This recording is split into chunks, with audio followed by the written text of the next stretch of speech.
आज दिवसाची सुरुवातच कामाने झाली. काम करत असताना किचनमधनं कसला तरी आवाज आला. जाऊन बघतो तर काय, प्रोग्राम चालू होता.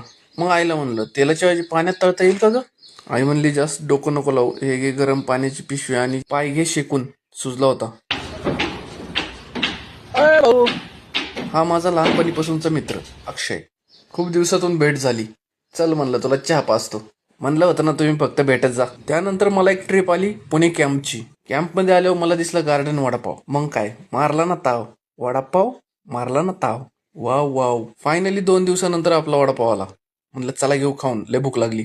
तिथून थेट आलो घरी. मग आज ही मूर्ती पेंट करूया. आई कधी कॅमेऱ्यासमोर आली नाही. तिला म्हणलं, मी असताना घाबरायचं नाही. असं कर. आई पण लय कॉमेडी करते राव. मग आमच्या डाकूला घेऊन आलो मी मोठा कारखाना दाखवण्यासाठी. जागा भरपूर असल्यामुळे सगळं कसं सुटसुटीत होतं. ही पेंटिंग बघा आणि मी माझी पेंटिंग दाखवतो तुम्हाला पुढं.